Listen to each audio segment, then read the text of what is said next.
what misunderstood content really needs though is an OP weapon, right? That's what you need to help give to help the misunderstood, right? That's how that works, right? Don't tread on me. Is That's that how how you that solve problems. is that how I speak Republican? Is that how it is? Anyways, Nostalgia anyways, snack. we're moving right into our top Zen, which is the top most OP weapons of all time. Everybody loves weapons. Everybody loves OP weapons. So we made a listicle of the top 10 of them. And starting off, number 10 in that countdown is the Fat Man, MIRV from Fallout. Jake, tell us why the Fat Man makes number 10 on the countdown. Yes, and I will, and I'm gonna love every bit of it. If you've never played Fallout, you probably have never heard of the Fat Man, but if you're a history buff, you may have. As the Fat Man wasn't OP enough, the experimental MIRV version of it is 8 times the OPness. The most OPness. Anyway, the most destructive gun, the most destructive gun in Fallout 3.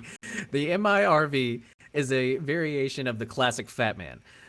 Similar to a shotgun, it expels 8 mini nukes all in one shot. However, the gun won't shoot unless you acquire all 8 mini nukes, and will continue to reload without discharging until the full ammunition is collected. While the weapon is damaging, it's held back by its inaccuracy.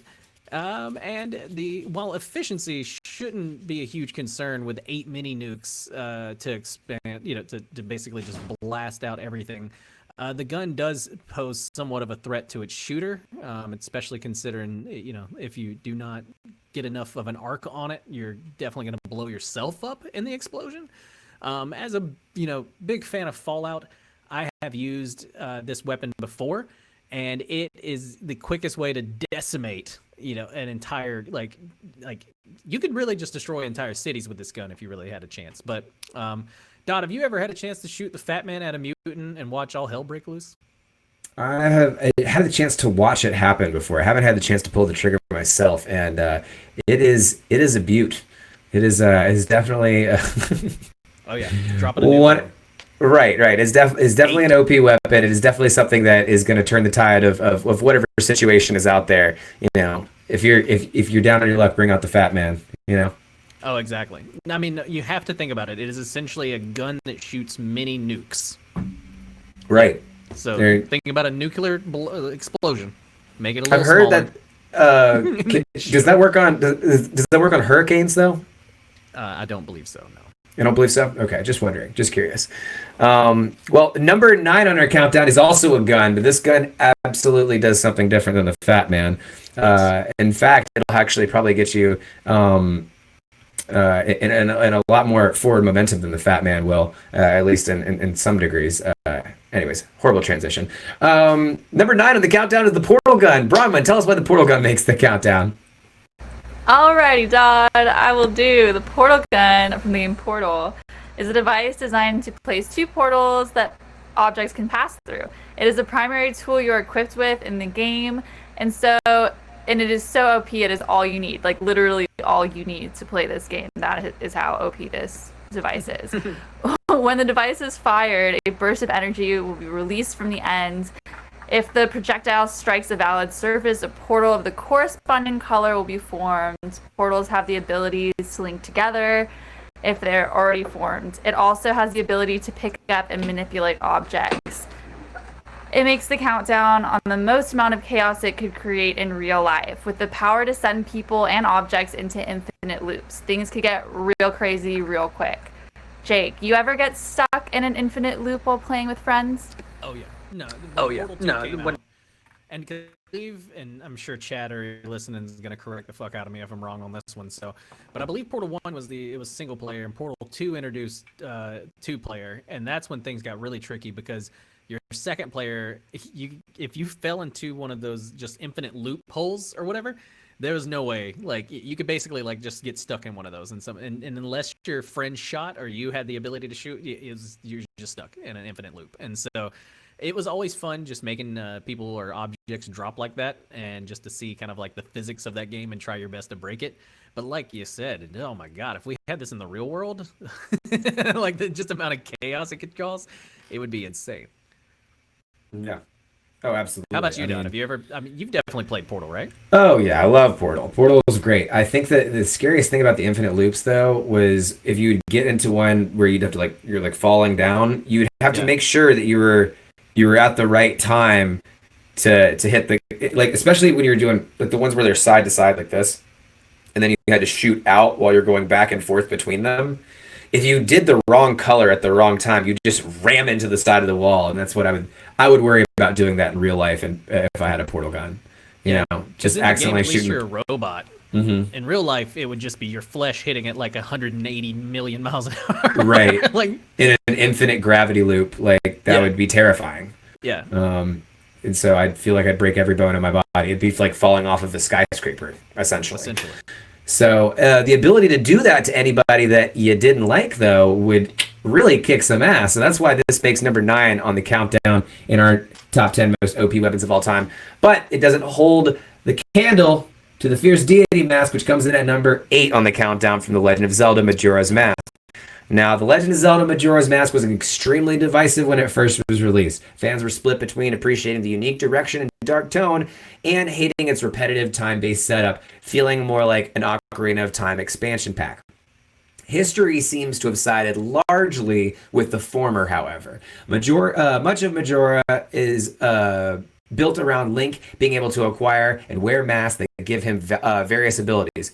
One of those masks, the Fierce Deity, is made way too powerful and turns Link into basically a god. Nintendo clearly realized that this mask broke the game a bit, as its power was significantly nerfed in Majora's 3DS remake. This was before Nintendo's trend of just making everything bigger. They made everything bigger, so this was a bit ahead of its time in that department. I want to say that. But it was definitely the most OP mask that you could get at Majora's Mask. Braun, you're a Zelda fan. You ever took the Fierce Deity Mask for a spin? I never have. Now I want to, and I was just realizing that I was like, okay, cool. You were like talking about it first. I'm like, yeah, I should try to get into this. I have the game on the 3DS. Let's go for it. But I'm like, oh, they don't have it on there. They took it off. I'm gonna have to whip out the No, it's there. GameCube. They nerfed it. Yeah. Oh, It's there, but they nerfed him. Gotcha. I'm Yeah, surprised it's you never played Majora's Mask. yeah, You should it's definitely one check of it the- out. Oh, I should played definitely check it Majora's out. Mask. Yeah, it's one of the. Yeah, I just don't think I got to this specific. What does it look like?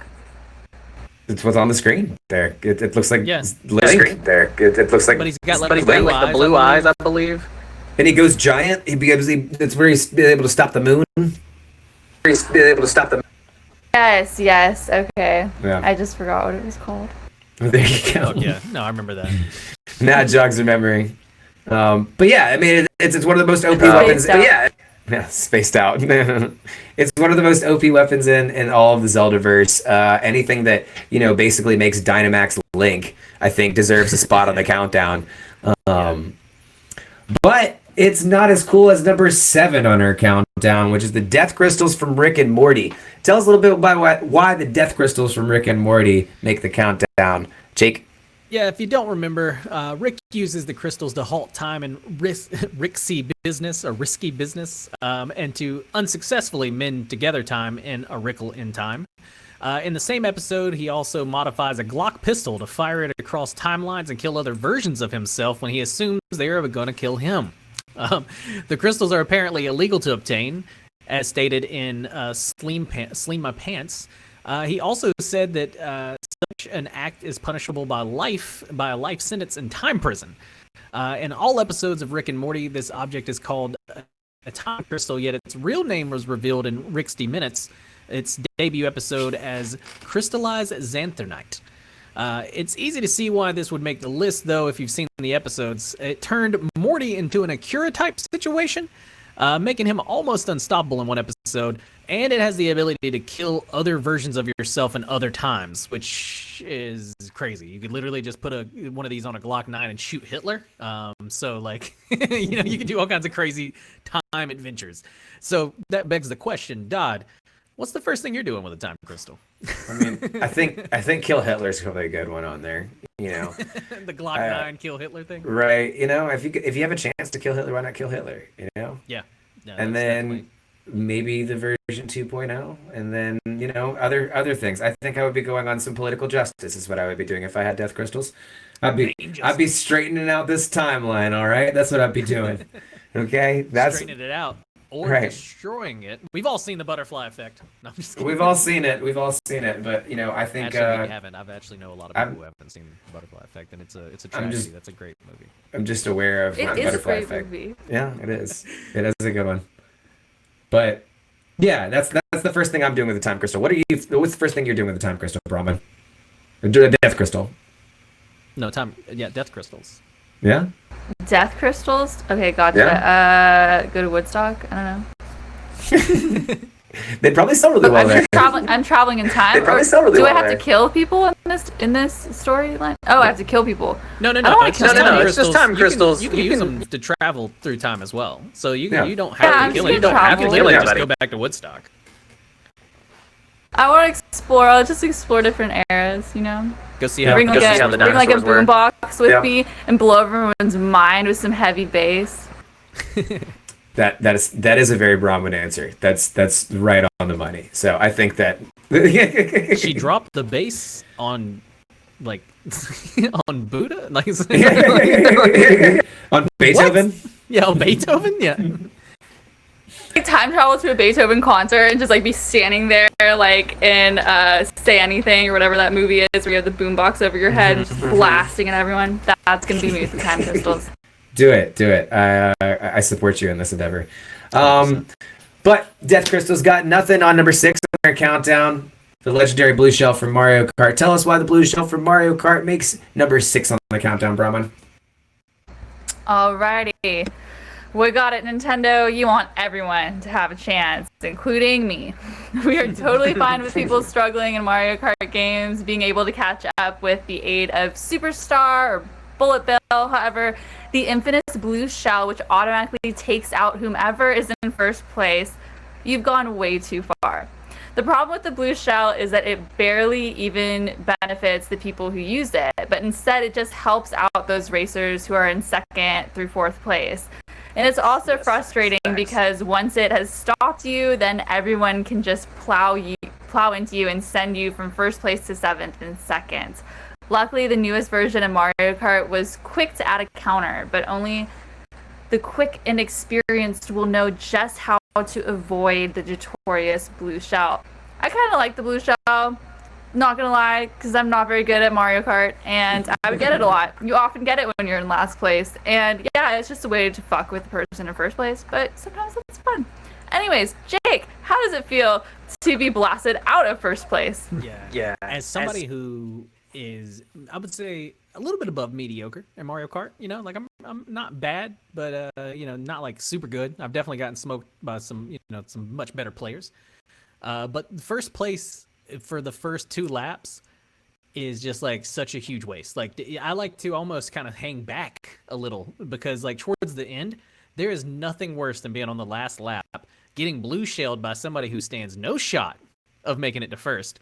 And then whoever, like it says, whoever's in 2nd through 4th has a shot. And also, I don't know if anybody has noticed this, if it's a real tight race, you can hit more than one person with the blue shell, especially in the newest Mario Kart. The blast is so huge that it can also take out the dude in 2nd. And so it really helps.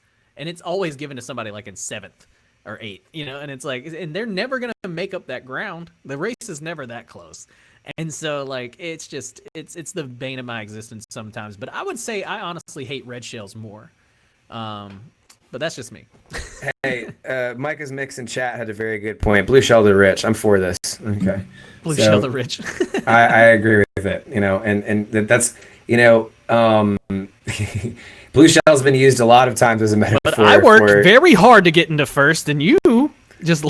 But you don't get a blue shell. That's you the could have thing. pulled yourself up by the bootstraps. And I can also pop you with a blue shell. I'm just telling you, blue shell is very just vindictive for the little guy. It's really looking out for it. It's a socialist icon. I think it's more therapeutic than supposed to help you win. You know what I mean? Right. It's really to make the person in last just feel like, well, fuck, at least I got... I mean, that's what Brahman was saying, right? Yeah. It's more therapeutic than anything. Right. Yeah. Well, it certainly... Speaking of therapeutic. Speaking of therapeutic, this one's certainly not therapeutic because this one will put you to death instantly. That is number 5 in our countdown, which is the Death Note. What's there to say about a book that lets you write how people die in it and then makes that premonition come true? The Death Note is easily the most powerful and destructive weapon in all of anime. Whoever picks up a Death Note and uses it has the ability to kill anyone they desire, anywhere in the world, simply by writing their name in it and picturing them. The death can be determined by inscribing in time, place, or other details of the death, resulting in a manner of killing. A disturbingly high number of people are killed by Light Inagami as he becomes Kira in the original seasons. And the original season's alternate ending, Light has killed like 124,000 people using the Death Note. Anyways, if that number is accurate, the Death Note could easily be the deadliest weapon in all of anime since it's indiscriminate and always deadly. Brahman, would you take the Shinigami Eyes deal? Hell no. I like my life. I don't want to cut it in half. Yeah. I'm good without Zeal. Sorry, Rook. Move along. What about you, Jake? Would you take it? I've had this debate a lot, and honestly, I would love to see what Chat has to say too on the Shinigami Eye deal. But like, honestly, it kind of lets you know when you're gonna die, even though it cuts your life in half, and then it lets you use the book more efficiently. So like, if you're really gonna be the Justice type, like Light said he wanted to be, I think you take the Shinigami Eye deal because it's kind of like sacrificing half of your life to be able to take out a lot more bad guys in a way.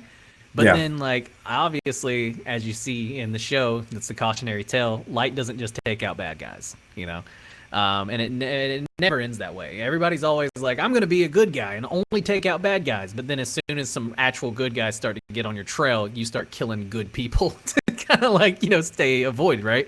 And so it's great that the Death Note made this list because it is OP when you think about it. There's literally no way to stop it. Anything that's written in it is happening, and so it's pretty much like the kind of like almost the trope of like, you know, a person writing a story and then it playing out on screen in real time, right?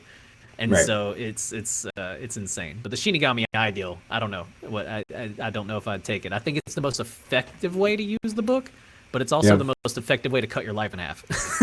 Yeah, that's true. That's true.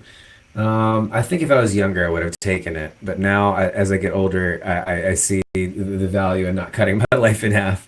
I say that as an avid cigarette smoker. I need to work on that. Anyways, Golden Gun is number 4 in our countdown. Tell us why Golden Gun makes number 4 in the countdown, Jake. Oh, yeah. No, to the chagrin of many in chat, the Golden Gun, number 4 on the countdown. Here it is. You're wanting it.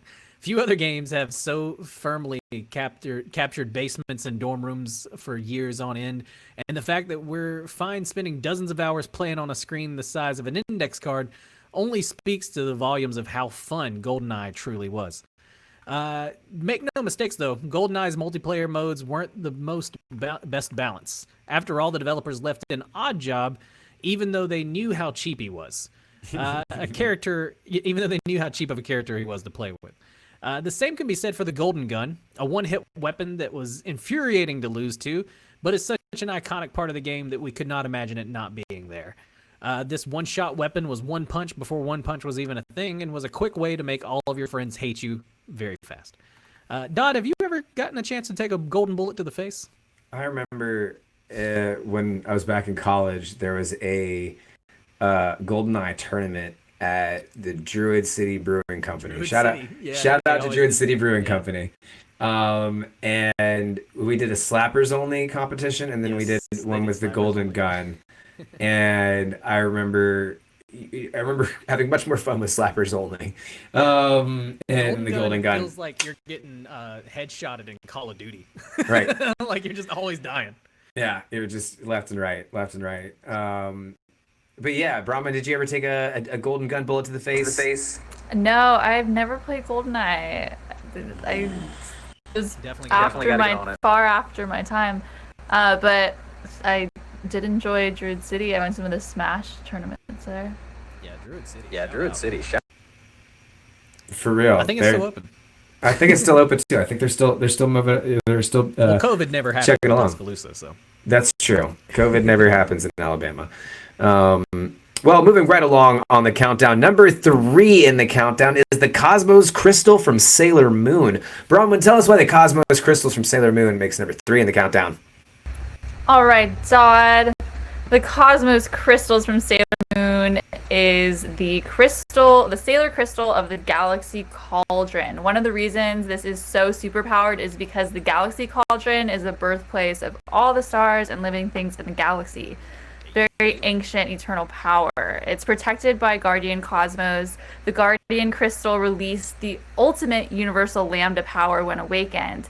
This has the power to restore the entire cosmos, and it was strong enough to recreate and rebirth an entire galaxy worth of Sailor crystals. So this is just like on an OP level beyond the cosmos, creates entire freaking galaxies. If that isn't overpowered, I really don't know what it is. Jake, I know you've rewatched Sailor Moon lately. How do you feel about the Cosmos Crystal? Yeah, so I don't know if we've necessarily gotten that far yet, but I do know that once we get there, it'll probably take a 30-minute transition before they can use it, because that's classic Sailor Moon. Right. Outfit changes, they're very important. No, dude, that's honestly, I think we talked about that. That's my only gripe with Sailor Moon is like the copy-paste outfit change job that literally takes up 20 minutes of every episode. And like, I'm assuming this crystal, like, I want to do a sketch where like in the time they power up something, the villain's just like, what can I fight back? Can I hit them right now? Like, can I shoot you? Like, while they're transforming, because it takes like 30 minutes. I'm surprised no one's like recut the show without all of those in there. Like, that would be really interesting. Like a speed run through of Sailor Moon. Speed run Sailor Moon. Yeah, it's called the manga. I think. If you just read it, like, it gets done pretty quick. Yeah, that would make sense. It's not like 5 pages of outfit change. That would be crazy. Anyways, moving right along, number 2 in the countdown, the Infinity Gauntlet from Marvel. That's me. As the main focus of the Avengers in Infinity War, won by the Mad Titan Thanos, this is definitely one of the most powerful weapons in the Marvel Universe. The Infinity Gauntlet is a cosmic artifact that holds 6 gems in it in space, time, soul, mind, power, and reality. It grants the wearer almost unlimited power. The time gem can control over time, including time travel. The space gem allows the wearer to manipulate space, which includes creating wormholes and allowing teleportation. The soul gem is able to control souls, both dead and alive. The reality gem alters the natural laws of the universe. The power gem does exactly what the name suggests. It grants the wielder unlimited power. The mind gem allows for telekinesis and telepathy. Its only limitation is that it can only work in the universe it's from. Bronwyn, what is the first thing you would do if you had the Infinity Gauntlet and you could do your own Thanos snap? What would I do? Maybe explore space a little bit. Space gem sounds cool. Yeah. Yep, it does. So explore space. When they're so I understand the I'm not very familiar with this, but I understand their individual powers. But when they're all together, what extra power does that add? That's the snapping? What is it? What do you get to do in the snap? That's what makes the Infinity Gauntlet so OP. Is that it's all of the individual stones' powers combined. So you can use them all simultaneously at the same time. So you can you could go to a certain space and time. You can change reality as a whole from any year once you have both of those together, kind of a thing. Yeah, I'm not sure what I do. I like this reality. It'd be cool to dabble in some other ones, but I'll probably come back to this one for a bit. I would do the same thing. I would do the same because Thanos did nothing wrong.